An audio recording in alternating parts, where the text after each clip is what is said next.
जी अस्सलाम वालेकुम। This is me doctor Mohammad Naveed Jafar. कैसे हैं आप लोग? ठीक हैं? फिट फाट सेट जबरदस्त। जी, टाइम जाया किए बगैर हम चलते हैं अपने नेक्स्ट जो टॉपिक की जानिब। टॉपिक तो हमारा वही है जो पहले लेक्चर में था, लेकिन ये लेक्चर नंबर 2 जो है ये उसी से रिलेटेड मैं दो डिफरेंट क्वेश्चंस को परफॉर्म करूंगा, जैसा मैंने आपसे लास्ट लेक्चर के अंदर वादा किया था।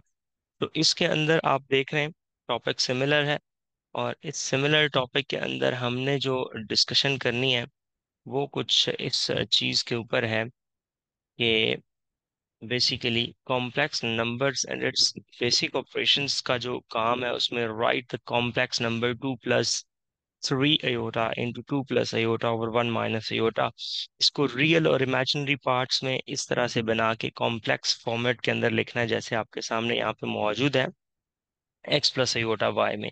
इसी तरह एक और क्वेश्चन करेंगे इस पर्टिकुलर लेक्चर के अंदर, find the value of x and y if x/2 + 3 iota minus y into 1 + 2 iota is equals to 1 + iota. ये दोनों के दोनों जो हमारे क्वेश्चंस हैं, ये हमारा जो फर्स्ट एसएलओ है उससे रिलेटेड क्वेश्चंस हैं। सो इस एसएलओ के अंदर इस पर्टिकुलर लेक्चर के अंदर हम इन दोनों क्वेश्चंस को जो है वो परफॉर्म करेंगे। So recall the complex number z and recognize its real and imaginary parts। इसके real और imaginary parts को हम recognize करेंगे और फिर उसके ऊपर हम जो है इसको बकायदा डिस्कस करेंगे। सो ये आज के लेक्चर का सिनेरियो है। अब हम चलते हैं आगे और इन क्वेश्चंस को परफॉर्म करते हैं। जी, तो पहला सवाल जो हमारे पास है वो कुछ इस तरह से है कि राइट द कॉम्प्लेक्स नंबर। ये आपके पास है इस complex number 2 + 3 iota into 2 + iota और 1 - आयोटा को in the form of x + iota y। x + iota y के फॉर्मेट के अंदर हमने इस पर्टिकुलर क्वेश्चन को जो है वो परफॉर्म करना है। सो जी, हम चलते हैं इसके सॉल्यूशन की जानिब और इसका सॉल्यूशन आपके सामने करते हैं। सो लेट्स से दैट अगर मैं बात करूं इस पर्टिकुलर क्वेश्चन के सॉल्यूशन की, सो आप देखिएगा यहाँ पे ये मेरे पास। अब देखिए, सबसे पहले सिंपल मैंने इस लास्ट लेक्चर के अंदर आपको जो चीजें सिखाई उसके अंदर आपको प्रोडक्ट भी सिखाई और डिवीजन भी सिखाई। सो यहाँ पे प्रोडक्ट भी है और डिवीजन भी है। सो पहला काम आपने क्या करना है, तो पहले तो आप लेट कीजिए इस क्वेश्चन को 2 + 3 iota into 2 + iota, so that is divided by 1 - iota. अब हम पहले मल्टीप्लिकेशन का प्रोसेस करते हैं और फिर आगे बढ़ेंगे। सो मल्टीप्लिकेशन की जानिब जब जाते हैं तो ये 2 × 2, देखिए प्रोडक्ट का तरीकाकार क्या है कि पहले आप इसको इससे मल्टीप्लाई कर लें। So 2 × 2 that will be equals to 4, and then we have to multiply that to with the iota, so that will be equals to 2 iota. So next is 3 iota को आपने इन दोनों के साथ मल्टीप्लाई करना है। सो ये आ जाएगा +6 iota and +3 iota square, so that is divided by 1 - iota. Okay, so that is equals to 4 + 6 iota. तो ये 4 + 6 आयोटा आ गया, और +3, यहाँ पे आप देख रहे हैं आयोटा स्क्वायर है। आयोटा स्क्वायर की वैल्यू होती है -1। सो उसको उसकी वैल्यू को वहां पे प्लेस कर दीजिए, डिवाइडेड बाय 1 - आयोटा, ये आ जाएगा। सो इसके बाद अगर आप थोड़ा सा इसको इस तरह से लेके चलते हैं कि ये आपके पास प्रॉपर एक कॉम्प्लेक्स नंबर इस फॉर्म में बन जाए कि डिवीजन में something some complex number in the numerator and some in denominator, so complex rational की ये शेप एक आपको नजर आए, तो ये आ जाएगा 4, ये -3 यहाँ पे लिखते हैं चूंकि ये रियल पार्ट है, और प्लस ये सॉरी 2 + 6 ये आपके पास 8 आयोटा बन जाएगा। को जब दोनों को मिला देंगे ये 8 आयोटा आ जाएगा। सो प्लस इसको कर दीजिएगा 8 आयोटा डिवाइडेड बाय 1 - आयोटा, तो ये आ जाएगा 1 + 8 आयोटा डिवाइडेड बाय 1 - आयोटा। नहीं जी, अब ये उस पहली वाली फॉर्म से थोड़ा सिंपल फॉर्म के अंदर आपके पास आ गया। अब इसको हम करेंगे रैशनलाइज। सो उसके लिए हमने क्या करना है, यहाँ पे बेशक लिख देते हैं रैशनलाइजिंग। अच्छा, उसके लिए हमारे पास बेसिकली क्या है कि 1 + 8 आयोटा/1 - आयोटा, इसको नीचे वाला जो आपके पास नंबर आ रहा है जो 1 - आयोटा है, इसको चेंज करके, इसका साइन चेंज करके इसे मल्टीप्लाई डिवाइड करेंगे। सो 1 + 8 आयोटा/1 - आयोटा बेसिकली है। इसको हम ऐसे करेंगे, 1 + 8 आयोटा है। सो मैं लेट्स कलर को थोड़ा चेंज कर लेता हूँ। 1 + 8 आयोटा डिवाइडेड बाय 1 - आयोटा, इसको आपने मल्टीप्लाई और डिवाइड कर लेना है 1 + आयोटा डिवाइडेड बाय 1 + आयोटा के साथ। नहीं जी, अब इसको प्रोसीड कर देते हैं। ऊपर वाली जो दोनों टर्म्स हैं उनको आप सिंपल मल्टीप्लिकेशन में लेके जाइए। 1 × 1 that will be equals to 1। So 1 + ये अयोटा से मल्टीप्लाई होगा तो अयोटा रह जाएगा। 8 जो है ये वाला, ये 1 से मल्टीप्लाई होगा तो 8 आयोटा आएगा। और 8 आयोटा को अयोटा से मल्टीप्लाई करेंगे तो 8 आयोटा स्क्वायर आ जाएगा, डिवाइडेड बाय 1 - आयोटा स्क्वायर, ये आ गया। नहीं जी, ये सिचुएशन बन गई। अब इसके बाद आपने क्या करना है, नीचे जो आप देख रहे हैं ये फॉर्मूला लग जाएगा a - b और a + b का। चूंकि दो टर्म्स के दरमियान अगर सिमिलर टर्म्स हों और साइन चेंज हो तो हम उसके अंदर जस्ट ये सिचुएशन कर देते हैं, a² - b² का फॉर्मूला लगा देते हैं। तो ये आ जाएगा 1 + 9 आयोटा और +8 × -1, चूंकि आयोटा स्क्वायर -1 के इक्वल होता है, डिवाइडेड बाय 1 - 1। तो यहाँ पे मेंशन कर दें कि आयोटा स्क्वायर चूंकि -1 के इक्वल था, इसलिए हमने इसको इस तरह से लिखा। So that is equals to, देखिएगा 1 - 8 आ जाएगा और प्लस ये आ जाएगा 9 iota divided by 1 + 1, that will be equals to 2. So your final answer will be like that, -7/2 और साथ आ जाएगा +9/2 आयोटा। सो आप जरा गौर करें, हमने इसको जिस फॉर्मेट में बनाना था वो फॉर्मेट हमारे पास कुछ इस तरह का था कि x + आयोटा y के फॉर्मेट में। तो यहाँ पे जो रियल पार्ट है इसका, रियल ऑफ z, वो जो आपका है x, वो बेसिकली यहाँ पे क्या आ गया, -7/2। ये डिमांड नहीं है, वैसे आपको बता रहा हूँ। और ये इमेजिनरी ऑफ z की अगर हम बात करें तो वो y, और वो यहाँ पे आपके पास आ रहा है 9/2। तो चूंकि मैं इन बातों को इसलिए थोड़ा फोकस करता हूँ कि हमारा पहला SLO recall complex number z and recognize its real and imaginary parts है। तो साथ साथ आपको उसका पता चलता जाए कि किस तरह से हमने कॉम्प्लेक्स नंबर की रिकॉलिंग कर रहे हैं और उसके रियल और पार्ट्स, इमेजिनरी पार्ट्स को हम सेपरेट कर रहे हैं। इस पर्टिकुलर क्वेश्चन के बाद अब हम जाएंगे अपने नेक्स्ट क्वेश्चन की जानिब। तो आइए चलते हैं नेक्स्ट क्वेश्चन की जानिब। सो नेक्स्ट क्वेश्चन मेरे पास कुछ इस तरह से है, कहता है find the value of x and y। X और वाई की वैल्यू को आपने यहाँ पे फाइंड करना है। अगर आपके पास x ओवर, ये आप देख रहे हैं, अगर x over 2 + 3 iota - y/(1 + 2 iota is equals to 1 + iota के इक्वल आ जाए, तो ये सिचुएशन है। यहाँ से आपने x और y की वैल्यूज को फाइंड करके देना है। सो सिंपल है, कोई ऐसा मुश्किल काम नहीं है, लेकिन आपको रियल और इमेजिनरी पार्ट्स को जस्ट लाइक दिस, जिस तरह राइट पे है इस तरह इसमें भी बनाना पड़ेगा, कॉम्प्लेक्स का प्रॉपर एक वे आउट बनाना पड़ेगा। तो उसके लिए क्या करना पड़ेगा, सॉल्यूशन में चलते हैं।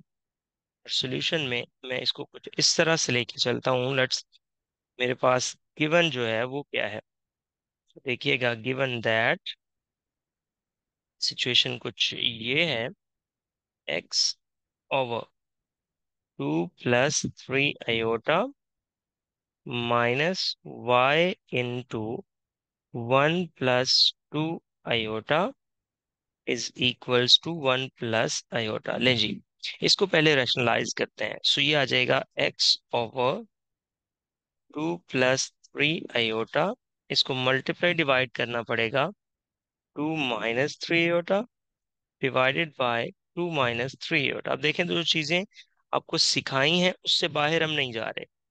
1 + 2 इज इक्वल्स टू 1 + i। ये आ गया, ले जी। अब इसको हमने करना है, ऊपर मल्टीप्लाई करते हैं तो वो आ जाएगा 2x - 3x i। और डिवाइडेड बाय मेरे पास बन जाएगा 2 × 2 4 -9 i²। साथ आ जाएगा -y × 1 + 2 i और इज इक्वल्स टू 1 + i। लेकिन यहाँ से अगर आप देखें तो i² की सिर्फ एक वैल्यू लगानी है। सो मैं यहाँ से इसको फॉरवर्ड करते हुए इस तरह से लेके जाता हूँ, 2x - 3x i divided by 4 minus plus कर देता हूँ 9। चूंकि i² यहाँ पे बता देंगे कि वो -1 के इक्वल है। सो ये आ जाएगा -y, ये आपके पास बनेगा। So -y × 1 + 2 i is equals to 1 + i। नहीं जी, अब हम इसको आगे लेके चलते हैं इस तरह से कि ये बन जाएगा 2x/13 -3x/13, ये आ गया आयोटा, -y और -2y is equals to 1 + i। अब इसको चूंकि आपने प्लस माइनस का जो अलजेब्रिक ऑपरेशंस हम डिस्कस कर रहे हैं, सो उसमें रियल को रियल में और इमेजिनरी को इमेजिनरी में ऐड सब्ट्रैक्ट कर दें। सो 2x/13 -y, ये इसका रियल पार्ट हो जाएगा। और माइनस ये आ रहा है बेसिकली, माइनस भी अगर मैं कॉमन ले लूं तो 3x/13 माइनस, चूंकि हम बाहर ले जा चुके हैं तो ये आ जाएगा +2y और साथ iota is equals to 1 + i। अब देखिए यहाँ पे दो कॉम्प्लेक्स नंबर्स हैं, ये इक्वल हैं। अब इन दो कॉम्प्लेक्स नंबर की इक्वलिटी में यहाँ आपका सेकंड एसएलओ भी यूज हो रहा है। सेकंड एसएलओ अगर मैं आपके सामने एक दफा मेंशन कर दूं ताकि आपको पता चल जाए, सेकंड एसएलओ है know the condition for the equality of two complex numbers. मैं यहाँ पे उसको लिखे देता हूँ ताकि आपको दोनों में पता चल जाए। SLO2 जो है कहता है कि नो द, आपके पास ये आइडिया होना चाहिए कि नो द कंडीशन, जो आपके पास कंडीशन है, देखिएगा, know the condition for equality of two complex number, for equality of two complex number. मैंने इसीलिए फौरी तात उसको बताया ताकि आपको पता चल जाए कि किस तरह से हम SLO को अटैच कर करके चल रहे हैं। देखिए, इसमें अगर आप देखें तो इक्विलिटी ऑफ कॉम्प्लेक्स नंबर्स कब होती है, जब रियल पार्ट के इक्वल होगा। मिसाल के तौर पे मैं यहाँ पे ये कहता हूँ कि इफ आपका जो Z1 Z2 के इक्वल है, वो कब होगा, implies that x1 + i y1 is equals to x2 + i y2। अब ये दोनों कॉम्प्लेक्स नंबर्स उस वक्त इक्वल हो सकते हैं अगर real of Z1 is equals to real of Z2 के इक्वल हो। यानी कि मैं ये कह दूं x1 is equals to x2, और इसको इस सेंस में लिखूं कि real of Z1 is equals to real of Z2। और दूसरा दूसरा ये है कि अगर मैं y1 को y2 के इक्वल लिखूं, यानी कि imaginary of Z1 is equals to imaginary of Z2। सो अगर ये कंडीशन, यानी कि real of Z1 is equal to real of Z2 के इक्वल हो, imaginary of Z1 imaginary of Z2 के इक्वल हो, तो आप कहते हैं कि दो कॉम्प्लेक्स नंबर्स इक्वल हैं। एग्जैक्टली यही बात मैं यहाँ पे अप्लाई करूंगा। तो ये मेरे पास रियल पार्ट है, मैं इसको इस तरह से लेके चलता हूँ। ये रियल पार्ट है 2/13x - y, इसको हम 1 के इक्वल लिखते हैं। और यहाँ पे इसका एलसीएम लेके, बेशक आप इसको प्रोसीड कर लीजिए या ऐसे ही चलने दीजिए, चूंकि y के साथ इजीली सॉल्व हो सकता है। और दूसरा आपके पास है -3/13x और यहाँ पे -2y इज इक्वल्स टू, ये भी वन, चूंकि इसका जो कोएफिशिएंट है वो भी वन है। नहीं जी, ये सिचुएशन आ गई। अब आपने इसके मुताबिक इसको लेके चलना है और इन क्वेश्चंस को परफॉर्म कर लेना है। अब देखिए, अब हमने दो लीनियर इक्वेशंस हैं, साइमल्टेनियसली आप इसको सॉल्व कर लें तो तरीकाकार क्या होगा, आप जरा गौर कीजिएगा। इस तरह से आपने कुछ इसको प्रोसीड करना है कि आप पहली वाली इक्वेशन को, लेट्स ये इक्वेशन वन है, ये इक्वेशन टू है, पहली वाली इक्वेशन को टू से मल्टीप्लाई करके सब्ट्रैक्ट कर दीजिए। तो आप ये कीजिए, two times equation number one and then subtract the equation number two. ये ऑपरेशन है हमारा। सो टू से जब मल्टीप्लाई करेंगे तो ये आपके पास क्या बन जाएगा, 2 × 2 4/13x -2y और इज इक्वल्स टू 2। सब्ट्रैक्ट करने वाली इक्वेशन है -3/13x और -2y इज इक्वल्स टू 1। चूंकि मैंने इसको सब्ट्रैक्ट करना है, सो यहाँ पे ये सीन होगा कि ये हो जाएगा प्लस, ये हो जाएगा प्लस और ये हो जाएगा माइनस। तो इसको सब्ट्रैक्ट करेंगे तो ये आपके पास क्या बन जाएगा, जरा गौर कीजिएगा, ये आपके पास कैंसिल हो जाएगा। 4 + 3 ये आ जाएगा 7/13। चूंकि एलसीएम डिनोमिनेटर सेम है तो एलसीएम आपका वही आएगा, इज इक्वल्स टू 2 - 1 1। तो यहाँ से अगर आप देखते हैं तो x की जो वैल्यू आएगी वो आपके पास आ जाएगी 13/7। जी, x की वैल्यू तो आपने फाइंड कर ली। अब हम चलते हैं y की वैल्यू की जानिब। तो इन दोनों में किसी भी एक में आप इसको रिप्लेस कर सकते हैं। तो लेट्स से दैट हम पहले वाली इक्वेशन में ही इसको रिप्लेस करते हैं, इक्वेशन नंबर वन। सो मैं यहाँ पे करता हूँ पुट इन वन। सो फिर देखते हैं क्या सिचुएशन हमारे पास आती है। इसको कर लेते हैं पुट इन वन। सो ये पहली जो इक्वेशन थी वो हमारे पास कुछ इस तरह से थी। मैं अगर वो इक्वेशन लिख ही देता हूँ, 2x/13 -y is equals to 1, इसके अंदर मैंने पुट करना है। सो ये 2/13 साथ x की value 13/7 -y is equals to 1। ये 13 से 13 कैंसिल हो जाएगा। सो ये मेरे पास कुछ आ जाएगा 2/7। ओके, सो ये आ जाएगा 2/7 -y इज इक्वल्स टू 1। अब मैं क्या करता हूँ, y को उधर ले जाता हूँ, 2/7 को इधर ही रहने देता हूँ, -1 is equals to y। So यहाँ से आ जाएगा y is equals to, LCM लिया 7, 2 - 7 बाय ये आ जाएगा, सॉरी 7, यहाँ पे 7 बन गया। सो ये बन जाएगा -5/7। सो जो y की वैल्यू हमारे पास आ जाएगी वो एग्जैक्टली क्या आ जाएगी, -5/7। जी, इस तरह से आप इस पर्टिकुलर क्वेश्चन को परफॉर्म करेंगे। सो ये वे आउट था। आपने इस पर्टिकुलर लेक्चर के अंदर ऑब्जर्व किया हमारा एक SLO जो है वो वन यूज हुआ, जिसमें हमने ये था रिकॉग्नाइज करना था, रिकॉल करना था कॉम्प्लेक्स नंबर को और उसके रियल और इमेजिनरी पार्ट्स को। तो मैंने रियल और इमेजिनरी पार्ट सेपरेट किए। SLO 2 जो हमारा इसमें यूज हुआ वो था इक्वलिटी ऑफ कॉम्प्लेक्स नंबर्स को जो है रिप्रेजेंट करना, उसकी पहचान करना और उसको, उसकी कंडीशंस को जानना। सो वो कंडीशंस मैंने आपको बताई कि अगर real of Z1 is equals to real of Z2 के इक्वल हो और imaginary of Z1 imaginary of Z2 के इक्वल हो, तो आप कहते हैं कि ये जो है आपके पास एग्जैक्टली बन जाता है, इसका जो इक्विलिटी आ जाती है दो कॉम्प्लेक्स नंबर्स की। जी, ये था आज का lecture. Hope so you understand the today's lecture. This is end of our lecture.